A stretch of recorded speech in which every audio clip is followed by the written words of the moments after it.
Hello students, आप सभी का स्वागत है आपके अपने YouTube channel Aftab study classes में। तो आज की क्लास में हम लोग बात करने वाले हैं क्लास 10 के लिए सामाजिक विज्ञान। और इस सामाजिक विज्ञान में हम लोग बात करेंगे मोस्ट इंपॉर्टेंट क्वेश्चंस के बारे में। ठीक है, जो क्वेश्चन एग्जाम में आ चुके हैं और जिनके आने की उम्मीदें हैं एग्जाम में, ठीक है, उनके बारे में बात करने वाले हैं। वीडियो अच्छा लगे तो एक बार लाइक करना, और अगर आप लोग चैनल पर नए हैं तो चैनल को फटाफट से सब्सक्राइब भी कर लेना। तो आइए स्टार्ट कर लेते हैं हम आज का क्लास। देखते हैं यहाँ पर सबसे पहले क्वेश्चन नंबर आपके सामने आ गया है। और क्वेश्चन नंबर आते ही यहाँ पे कह रहा है कि इटली के एकीकरण में, अब देखिए क्वेश्चन आया कब है, ये भी देख लेते हैं। 2018 में आया हुआ है और 2020 में आया हुआ है। इंपॉर्टेंट क्वेश्चन को यहाँ पे रखा गया है, इसलिए वीडियो को लास्ट तक देखना ना भूलें। कह रहा है कि इटली के एकीकरण में महत्वपूर्ण भूमिका निभाने वाले 3 नेताओं के नाम लिखिए। इटली के एकीकरण के लिए 3 नेता कौन कौन से, उनके नाम बताने हैं। तो देखिएगा आपके सामने यहाँ पे लिखे हुए हैं एकीकरण मेजनी, काबूल, गेरिबाल्डी। कितने लोग थे? 3 लोग ये नेता थे मुख्य। ठीक है, मेजनी, काबूल, गेरिबाल्डी, इन्होंने मतलब क्या है, महत्वपूर्ण भूमिका निभाई थी। इसलिए आप लोग चाहे कॉपी पर नोट भी कर लीजिएगा और चाहे उनको साथ साथ में याद भी करते चलिएगा। ठीक है, एक क्वेश्चन हुआ आपका। और देखते हैं आगे क्वेश्चन। देखिए ये भी क्वेश्चन है, देखिएगा कब आया हुआ है। 14 में आया हुआ है, 17 में आया हुआ है, 18 में आया हुआ है, 20 में आया हुआ है। फ्रांस की क्रांति के 2 परिणाम लिखिए। क्या कह रहा है कि फ्रांस की क्रांति जो थी उसके परिणाम लिखिए। तो देखिए एक परिणाम क्या है, ऑस्ट्रिया का एकीकरण हो गया था और फ्रांस में राजतंत्र के स्थान पर समाजवाद की स्थापना हुई थी। इसके लिए मैंने एक अलग से वीडियो डाल रखा है, आप लोग हमारे चैनल पर जाएं, वहां से देख सकते हैं। ठीक है, आगे देखते हैं अगला। देखिएगा अगला क्वेश्चन नंबर 1 यहाँ पर देखिए आ गया। अगला क्वेश्चन नंबर 3 जो है, अलग अलग से क्वेश्चन उठाए मैंने, तो देखिएगा इंपॉर्टेंट लिए हैं यहाँ पर। कह रहा है कि भारत छोड़ो आंदोलन में गांधी जी ने कौन सा नारा दिया था। तो भारत छोड़ो आंदोलन में गांधी जी ने नारा दिया था करो या मरो, डू और डाई। क्या नारा दिया था कि डू और डाई, करो या मरो का नारा दिया था महात्मा गांधी ने। अगला क्वेश्चन है यहाँ पर कि गांधी जी द्वारा चलाए गए किन्हीं 3 आंदोलनों के नाम लिखिए। 3 आंदोलन बताइए कोई से भी। तो देखिएगा असहयोग आंदोलन चलाया था गांधी जी ने, एक चलाया था सविनय अवज्ञा आंदोलन, एक भारत छोड़ो आंदोलन। ये सिर्फ और सिर्फ 3 आंदोलन के नाम यहाँ पर बताए हुए हैं। यहाँ पर और भी आंदोलन थे। ठीक है, यहाँ पर असहयोग आंदोलन था और यहाँ पर था सविनय अवज्ञा आंदोलन और भारत छोड़ो आंदोलन। कोई 3 पूछ रहा था तो कोई 3 आपको लिख देना है यहाँ पर। और आगे देखिएगा यहाँ पर सन 1922 में असहयोग आंदोलन क्यों वापस लिया गया था। ठीक है, ये क्यों वापस लिया गया था, ये क्वेश्चन 11 में आया हुआ था, 20 में भी आया हुआ है। तो महात्मा गांधी ने चौरी चौरा कांड से दुखी होकर, ठीक है, असहयोग आंदोलन को वापस लिया था। चौरी चौरा कांड हुआ था 1922 में, इसलिए उन्होंने 1922 में उसको वापस ले लिया था। ठीक है, अब देखते हैं आगे। अब देखिए आगे क्वेश्चन भी आपके सामने इंपॉर्टेंट ही है। कह रहा है कि आनंद मठ उपन्यास के लेखक कौन है। तो है बंकिम चट्टोपाध्याय, बंकिम चंद्र चट्टोपाध्याय। स्वराज हिंद पुस्तक के लेखक महात्मा गांधी जी हैं, स्वराज हिंद। भारतीय राष्ट्रवाद के उदय के 3 कारणों को लिखिए। राष्ट्रवाद के उदय के कारण, देखिए इस 2020 में आया क्वेश्चन है। तो पाश्चात्य शिक्षा एवं साहित्य, ब्रिटिश सरकार द्वारा शोषण और अत्याचार, यातायात के साधनों में विकास, यातायात के साधनों का विकास। ठीक है, ये थे राष्ट्रवाद के उदय के कारण। और अगर हम आगे बात करें तो आप लोग देखिए आगे लिखा हुआ है, समझने का प्रयास कीजिएगा यहाँ पर कि महामंदी का क्या आशय है। तो महामंदी किसे कहा गया था, 2020 में क्वेश्चन आया हुआ है।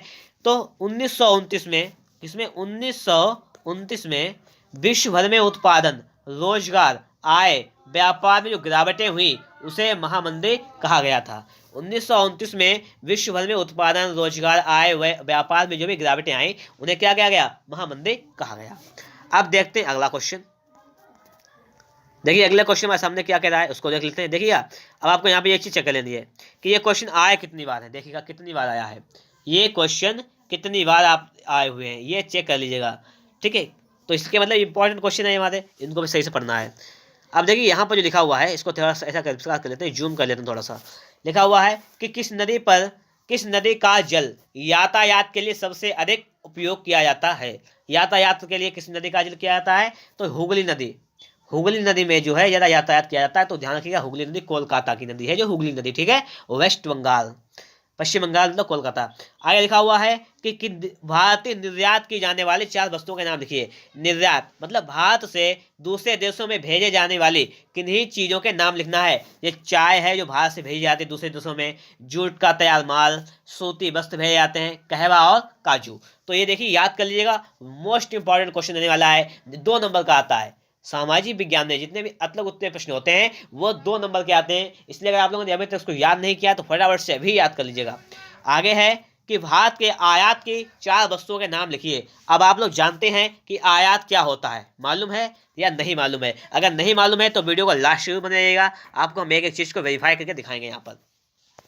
अब देखिए लिखा है भारत के आयात की 4 वस्तुओं के नाम। आयात की 4 वस्तुएं कौन कौन सी जाएंगी? एक हो जाएगी खनिज तेल, मतलब कि खनिज तेल को हम बाहर से मंगाते हैं। जब हम कोई चीज़ वहां से मंगाते हैं विदेशों से तो उसे हम आयात बोलते हैं। अगर आपसे पूछ लिया जाए कि आयात और निर्यात में क्या अंतर है तो आप बताना स्पष्ट रूप से कि देखिएगा सर, जो आयात होता है तो हम कोई चीज़ को जब दूसरे देश यानी अर्थात विदेश से मंगा लेते हैं, अपने इंडिया बाहर देश से मंगाते हैं तो उसे कहते हैं आयात। ठीक है।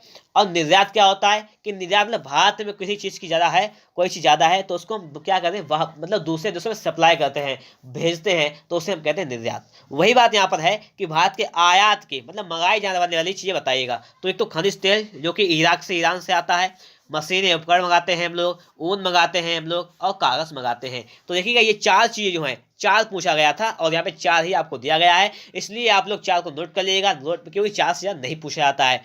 आगे देखिए अगला क्वेश्चन देखिएगा, ये भी इंपॉर्टेंट रहने वाला है। अगला क्वेश्चन आपसे कह क्या रहा है, सही से समझना है आप लोगों को यहाँ पर कि पाइपलाइन परिवहन से क्या तात्पर्य है। पाइपलाइन परिवहन क्या होता है? तो तरल पदार्थों को भूमि में दबे पाइपों द्वारा एक स्थान से दूसरे स्थान जाना पाइपलाइन परिवहन कहलाता है। आप समझ आएगा कि पाइपलाइन, देखिए एक पाइप यहाँ पे डाल दिया गया, जमीन के अंदर से ये पाइप होता है, ठीक है, ये पाइप मान लीजिए पड़ा हुआ है जमीन के अंदर।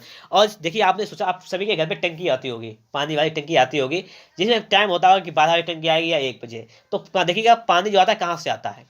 पानी पाइपलाइन के द्वारा ही तो आता है। जब उसी को ही पाइपलाइन और परिवहन कहते हैं। परिवहन का मतलब होता है ले जाना, ले आना। जब किसी चीज़ को गाड़ी के द्वारा हम बाहर कहीं ले जाते हैं तो वो परिवहन कहलाता है। जैसे ही पानी वहां से खोला जाता है टंकी से तो पानी आपके घर पर आ जाता है, तो कहाँ से आया? तो पाइप लाइनों के द्वारा आया, तो वह पाइप लाइन ही परिवहन का कार्य कर रही है। यहाँ पर बात वही समझाने का प्रयास कर रहा हूँ। यहाँ पर मैं आपको समझने का थोड़ा सा आप लोग प्रयास कीजिएगा, थोड़ा सा समझने का आप लोग प्रयास कीजिएगा यहाँ पर कि पाइपलाइन होता क्या है। तो तरल जो पदार्थ होते हैं, ठोस पदार्थों की नहीं बात कर रहा हूँ, तरल पदार्थ, तरल लिक्विड जो होता है उसको भूमि में दबे हुए पाइप को एक स्थान से दूसरे स्थान ले जाते हैं, उन्हें हम कहते हैं पाइपलाइन परिवहन। समझ गए होंगे अब भाई विदेशी व्यापार से क्या समझते हैं? विदेशी जो व्यापार होता है कि आप लोग उससे क्या समझते हैं?